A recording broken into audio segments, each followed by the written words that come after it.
I'm Ariel Azor, host of Right This Way, and today we're going to talk about Kamala's Vogue moment. If you haven't seen the upcoming cover of Vogue for February, I'll put that up here on the screen so you can see if you're watching. If you want to see it and you're listening on the podcast, just look it up. You can see it. It's Kamala on the front cover of Vogue magazine, who, by the way, Ivanka, Melania, Mike Pence's wife, Karen, nobody was on Vogue from the Republicans. So I would argue at least two of those women dress infinitely better than Kamala Harris does to be on a fashion magazine, because that's what Vogue is supposed to be.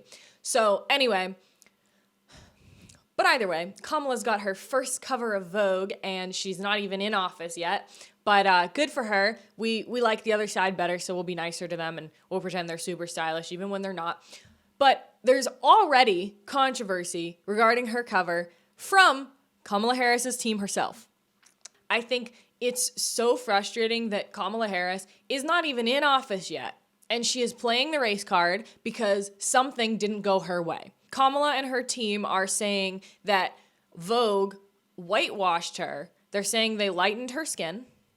People are saying that they lightened her skin. I don't believe Kamala's team actually made that accusation. Honestly, again, look at the picture. She looks just like she normally does. Lighting, bright lights, make your skin look whiter, look brighter. I mean, it's just what they do. I think it's just the lighting. I think it's so silly to even think that people are lightening skin at this point. I just think it's silly, but think what you will. If you believe they lightened her skin, you're going to look at that picture and be like, what are you talking about? It looks so much lighter. So, I mean, believe what you want. But I don't believe Kamala's team even made that accusation. The accusation they're making is that they were blindsided. That's what they said. That's the word they used by this cover choice, because they actually chose a different photo for the cover is what they agreed upon. And then the cover photo that came out that I just showed you, that's the one that supposedly Vogue chose anyway, even though Kamala and her team had agreed with the other one. And that the one that did show up on the cover was supposed to be inside the magazine. First problem is when you go on a television show, magazine, YouTube, podcast, anything you're going on as a politician, you should be prepared for them to try to make you look stupid. I don't think Vogue was doing that here, but, this is something that we saw with Obama, is he's constantly on television. In office, he's going on, late night talk shows and stuff, and I think that that's just not super professional. I know you're trying to, appeal to the people, but you're not here to be a comedian. You're not here to rub elbows with famous people and laugh with them and be on their TV shows. You're here to run the country. And if you have enough time to go and be on a TV show and go do photo shoots and stuff all the time, then I don't know. I think presidents need time to relax and not be working, and because it's an incredibly stressful job. But I don't think that you should spend that time being arrogant and having makeup put on your face to go and look good in front of a camera, no matter what it's for, TV, magazines. I just don't think so. So either way, Kamala, you said, yes, I want to be on the cover of Vogue. It's a fashion magazine. You by no means are a fashion icon. So the fact that somebody said, we like this outfit better for the front cover or whatever, I don't think that that's really that weird or unusual. And it's not the first time this has happened to somebody. People say all the time, oh yeah, I didn't agree to that, but they put that out anyway. You went and took photos with somebody who hired a photographer. It wasn't your photographer. They had the photos. You agreed to take them with them. I'm sure you signed stuff.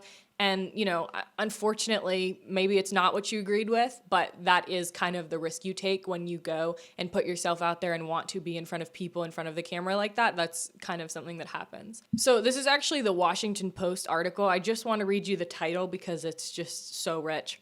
It was written by Karen Attia, January 13th. So this week. It's under the opinions, at least, of Washington Post, but it's still kind of funny. It says, quote, Vogue's Kamala Harris cover shows that diminishing powerful black women is still in fashion, end quote. Honestly, points for creativity. It's not bad. It is a fashion magazine. I get the pun. It's really not bad. It just isn't true. So that's kind of the issue, is like, if you're a journalist, you should probably post true stories. Here's the thing. The whole article, you can go read it for yourself if it's still there after I post it. It probably will be, but after I did my Black Lives Matter episode, like 2 or 3 weeks later, all the stuff that I used from their website was changed, which I know isn't because of me, but I always say, go look at this stuff, go look. And you can look sometimes, and sometimes it's gone. But the issue here is that the whole article is saying they put Kamala in a bad outfit. She doesn't look professional. It takes away from the fact that she's the first female vice president, and, she doesn't look good in her Converse and suit on the cover.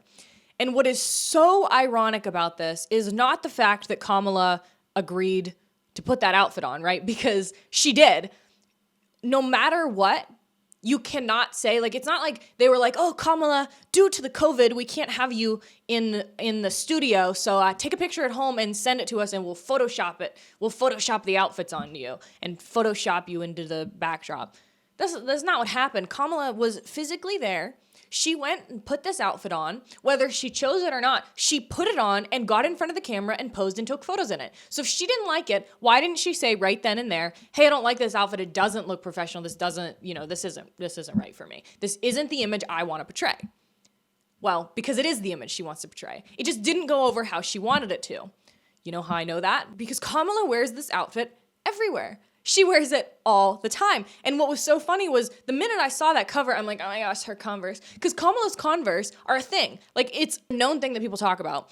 And people, normally, they write articles on how great her Converse are and, what Kamala's Converse mean. You can go look that up too. I promise you that will be there. Because they praise it when she does it and when it works to her advantage, even though I don't care what she's wearing it for. If you're wearing it to a speech, to an event, to anything that you need to be dressed professionally, I literally think it's better on the magazine than when she wears that out in public to go speak to people. Because it is unprofessional and it does look terrible. It's not her cute, quirky style. It's silly. You look like a 13-year-old who wants to wear Converse with her homecoming dress. It just doesn't work. You either dress professionally or you dress casually. And if Kamala wants to wear Converse around and blue jeans and a nice top to something, sure, go for it. But a suit jacket and suit pants with Converse, it just doesn't work, okay? Dress professionally. If you don't like high heels, there are plenty of other shoes you can wear. Again, Kamala Harris, not a fashion icon, never will be, no matter how many times you put her on the cover of Vogue. And no matter who dresses her, because, again, she can say, well, I didn't dress me. You did physically dress yourself, though. You may not have chosen the outfit. I think you did because you wear it all the time. And actually, let's look at pictures because I think people like to say, you're not giving proof, you're not giving proof. She wears this all the time. I can find so many photos of Kamala wearing these shoes. Here's one. Here's another. More. So many instances of Kamala wearing almost this exact outfit. And they're saying she was blindsided by the cover. They purposely made her look unprofessional. Anna Wintour is racist. You know what? Your little stunt, what you thought you were doing when you put yourself in front of that camera to try to be relatable, because that's why she wears the Converse normally, is to try to be relatable. So people are like, oh, Kamala's just one of us. So I don't know, again, what she thinks she's doing here. I think she's just trying to appeal to people like she always is, because she isn't really relevant. And she's trying so hard to be relevant, and she's trying so hard to overcompensate for Joe Biden's lack of relevancy as well, that it's just really, I think, hard to find a balance. And I think what she was doing here was going on the cover. I'm sure she and her team agreed to this. They agreed to the outfit. She put that outfit on herself, and they said, yeah, it's going to be good. It's going to be good. And then maybe they did look at it and say, hey, it's not really what we thought. It doesn't look that great. This photo is much better for the cover. And they did choose that. But again, it's not about race, right? And what they do here is your little plan, your little publicity stunt backfired, so you play their race card. And I'm so tired of this. Kamala's always playing the race cards. This was about them whitewashing a black woman and trying to make her look bad. And that's what that Washington Post article is about. There's several other articles about this. CNN has one. I mean, so many people wrote an article about this. And I think that's what's so funny is, why is no one, this is the irony here. You're playing the race card where it absolutely has nothing to do with race. And Kamala does this all the time. And so if you look at her policies and you think, oh yeah, like this is a race issue, this is how we're going to fix it. Consider this. This is a cultural thing. This does nothing really for Kamala to play the race card here, except get her sympathy and have people be like, oh yeah, that outfit's not so great, but like they did that to her to spite her, right? Who cares what she's wearing? She shouldn't, like I said, she shouldn't be on Vogue. She doesn't need to be on Vogue. I saw one article that was like, Kamala gets the Vogue cover that Melania always wanted. Again, literally, you're a fashion icon or you're not. Vogue doesn't make you one. Just like the Harry Styles cover we talked about a couple weeks ago. Just because it's on Vogue doesn't mean it's fashion. Vogue no longer defines, and I do think that it did for a portion of time, but I think with the emergence of social media and things like that, it's more left down to like influencers and celebrities to choose styles and to, things that they wear and stuff, I think are way, way, way more influential than Vogue ever was, honestly. But here we have Kamala saying, they put me in this bad outfit to make me look bad, yet she's wearing this outfit constantly, many, many times in the past. We'll see if she wears it again. I guarantee she does because she thinks we're that dumb. And then we have journalists publishing stories saying that, agreeing with Kamala and saying that they made her a victim and it's because of her race. It's because she's black, which she's not, like, she's half white too. So like, I don't understand. Like, doesn't she also have white privilege? Like half of it or like less? Like, I don't know how that works. Apparently it doesn't. I don't know how that works. It's super, super privileged to be white, but only if you're fully white, which like who's fully white? Like, what does that even mean? I don't know. It doesn't matter. But we have journalists doing that on one hand, yet a couple months ago, you can look at those other articles that are like, what is the meaning of Kamala's Converse? And all these articles that are praising her Converse and suit outfit. So the irony, I think that the biggest irony here isn't even the flip-flopping of the media because we're so used to that. Journalism is dead, but it's Kamala. Again, she's not even in office, and she's playing the race card because her publicity stunt didn't go the way she wanted. Honestly, I'm obviously not excited for Joe Biden and Kamala to be in office. We can probably just call it the Harris administration at this point because Joe and Kamala both do, so why not?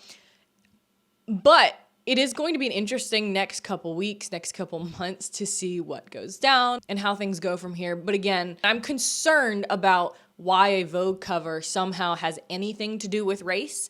And I'm concerned a little bit about like where that's going to lead, bleeding into our politics, because I think society, cultural things, and politics should not be hand in hand in every situation. Sometimes they do go together and sometimes they should be separated. Sometimes there are things that the government does not get involved in regarding freedom. And what I mean by that is like religious freedom. You can't, the government can't force churches to marry gay people, right? They can't, because that's not religious freedom. But they say they're doing this because of gay people, that it makes it more fair for them. It's freedom for them. Well, the freedom is the legality of their marriage. You can legally get married, but you can't force someone who has moral, religious objections to it. That's just one example. But again, I think this bleeds into everything. Unfortunately, we're going to see Kamala Harris, I think even more than Joe Biden, taking these social issues because she's a socialist. She's very, very liberal.